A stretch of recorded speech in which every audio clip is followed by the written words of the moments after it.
ಮತ್ತೊಂದು unit WTO and GATT.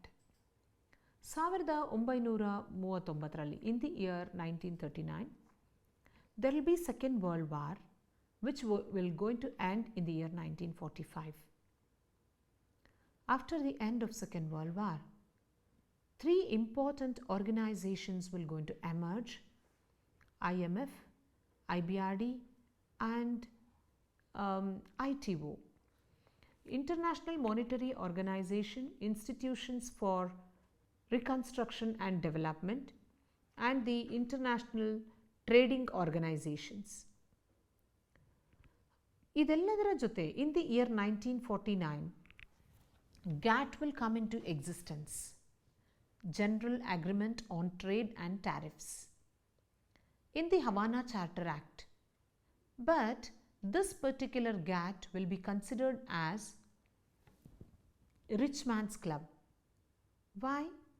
Because though the objective was to support each other, the member countries, in terms of trade, to reduce the tariffs imposed on the products, that is on exports and the imports, and to encourage the employment level in the market in their own particular country. These were the main agenda or the objectives of the countries. But when you look into the other objectives, like in order to increase the world level production, to ensure steady improvement in the standard of living of the people, all these were the important objectives. And also the important functions were to have smooth economic activity, to have smooth trading activities among the member country, to also with the main the functions is to settle the trading disputes, to act as a forum of trade negotiations. All these were the important functions. Yet it was more supportive to the developed countries compared to the developing countries. That is why some of the countries it criticized it as rich man's club, and thereby it was not totally successful. What happened in the year 1995? In the place of GATT, it was empty for many years. In order to fulfill the functions of or to fulfill the objectives that had made by GATT, in Uruguay round, 8th Uruguay round at Punta del Este in the year 1995, World Trade Organizations came into existence.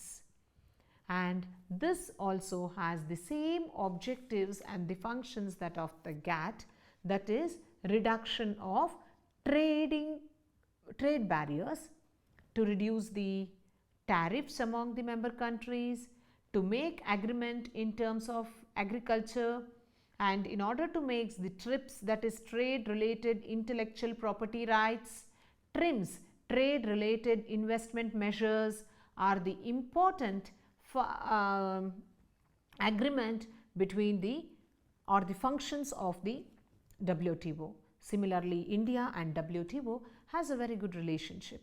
It interferes in terms of reducing the trade barriers, in terms of reducing the tariffs, to make some agreement relating to trade related intellectual property rights, trade related investment measures, and agreement relating to agriculture, AOA ಅಂತ ಕರಿತೀವಿ, agreement on agriculture, AOA.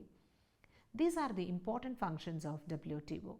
ಈ ಪಾಠದಲ್ಲಿ WTO ಮತ್ತು GATT ಅಂತ ಹೇಳಿ ಕರಿತೀವಲ್ಲ, 1939ರಲ್ಲಿ ಮಹಾಯುದ್ಧ ಆಗ್ತದೆ, ಎರಡನೇ ಮಹಾಯುದ್ಧ ಆದಮೇಲೆ 1945ಕ್ಕೆ ಅಂತ್ಯಗೊಳ್ತದೆ. ಆದರೆ 1945ರಲ್ಲಿ ಅಂತ್ಯಗೊಂಡಾಗ IMF, ಅಂತಾರಾಷ್ಟ್ರೀಯ ಹಣಕಾಸು ನಿಧಿ, ವಿಶ್ವ ಬ್ಯಾಂಕ್, ಅಂತಾರಾಷ್ಟ್ರೀಯ ವ್ಯಾಪಾರ ಸಂಘಟನೆ ಅಸ್ತಿತ್ವಕ್ಕೆ ಬರುತ್ತೆ. 1949ರಲ್ಲಿ ಹವಾನಾ ಚಾರ್ಟರ್ ಆಕ್ಟ್ ಅನ್ನುವಂಥದ್ರಲ್ಲಿ, ಆ ಕಾಯ್ದೆಯ ಪ್ರಕಾರ general agreement on trade and tariff, GATT, GATT ಅನ್ನುವಂಥದ್ದು ಅಸ್ತಿತ್ವಕ್ಕೆ ಬರುತ್ತೆ. ಇದರ ಮುಖ್ಯ ಉದ್ದೇಶ ತೆರಿಗೆ ಸುಂಕ ಏನಿದೆ ಸದಸ್ಯ ರಾಷ್ಟ್ರಗಳ ನಡುವೆ ಕಡಿಮೆ ಮಾಡಬೇಕು, ಬಹಳ ಸರಳವಾದಂಥ ವ್ಯಾಪಾರ ವಹಿವಾಟನ್ನು ಸೃಷ್ಟಿ ಮಾಡಬೇಕು ಸದಸ್ಯ ರಾಷ್ಟ್ರಗಳ ನಡುವೆ.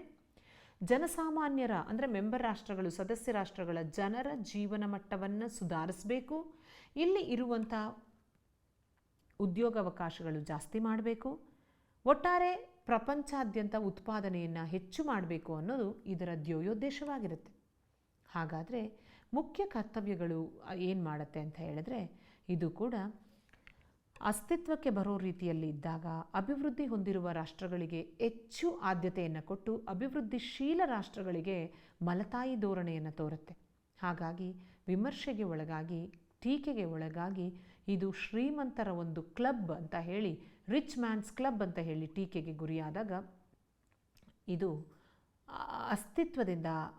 ಅಸ್ತಿತ್ವವನ್ನು ಕಳ್ಕೊಳ್ಬೇಕಾಗತ್ತೆ.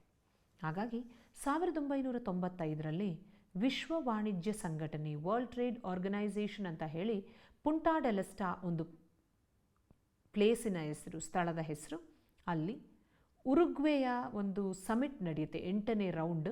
ಅದರಲ್ಲಿ ವರ್ಲ್ಡ್ ಟ್ರೇಡ್ ಆರ್ಗನೈಸೇಷನ್ WTO ವಿಶ್ವ ವಾಣಿಜ್ಯ ಸಂಘಟನೆ ಅಸ್ತಿತ್ವಕ್ಕೆ ಬರುತ್ತೆ. ಅದು ಭಾರತ ಮತ್ತು ವರ್ಲ್ಡ್ ಟ್ರೇಡ್ ಆರ್ಗನೈಸೇಷನ್ನಿನ ನಡುವೆ ಒಂದು ಉತ್ತಮ ಬಾಂಧವ್ಯ ಸಂಬಂಧ ಇದೆ ಅನ್ನುವಂಥದ್ದು ತಿಳಿಯುತ್ತೆ.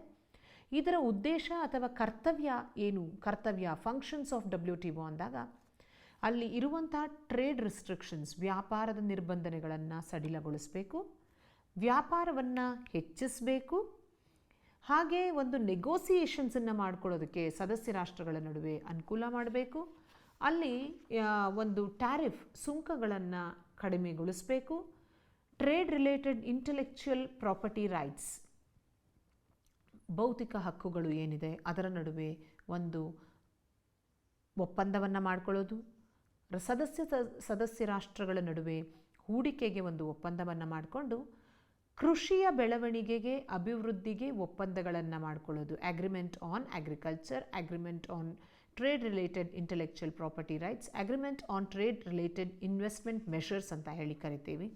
ಇವಿಷ್ಟು ಇದರ ಅಂಶಗಳಾಗತ್ತೆ. ಹಾಗಾಗಿ ಇದರಲ್ಲಿ ನೀವು ಎಕ್ಸ್ಪೆಕ್ಟ್ ಮಾಡ್ಬೋದಾದಂಥ ಪ್ರಶ್ನೆಗಳೇನಪ್ಪ ಅಂತ ಹೇಳಿದರೆ, ಒಂದು ಗ್ಯಾಟ್ ಮತ್ತು WTO ನಡುವಿನ ವ್ಯತ್ಯಾಸ, explain the difference between, not the difference, you can say which factors determines GATT and WTO, which factors determines WTO and GATT, ಯಾವ ಅಂಶಗಳು ಗ್ಯಾಟ್ ಮತ್ತು WTOನ ನಿರ್ಧರಿಸುವಂಥದ್ದು ಅಂತ ಹೇಳ್ತೀರಿ. ಹಾಗೆ ಶಾರ್ಟ್ ನೋಟ್ಸ್ ಅಥವಾ ನೀವು ಎಕ್ಸ್ಪೆಕ್ಟ್ ಮಾಡ್ಬೋದು, functions of GATT and WTO, explain the functions of GATT and WTO, WTO ಮತ್ತು ಗ್ಯಾಟಿನ ಕಾರ್ಯಗಳನ್ನು ವಿವರಿಸಿ, WTO ಮತ್ತು ಭಾರತದ ನಡುವಿನ ಸಂಬಂಧವನ್ನು ವಿವರಿಸಿ, WTO ಮತ್ತು ಗ್ಯಾಟಿನ ಸಂಬಂಧವನ್ನು, WTO ಮತ್ತು ಭಾರತದ ಸಂಬಂಧವನ್ನು ವಿವರಿಸಿ, WTO ಮತ್ತು ಭಾರತದ ನಡುವಿನ ಸಂಬಂಧವನ್ನು ವಿವರಿಸಿ, explain the relationship between WTO and India.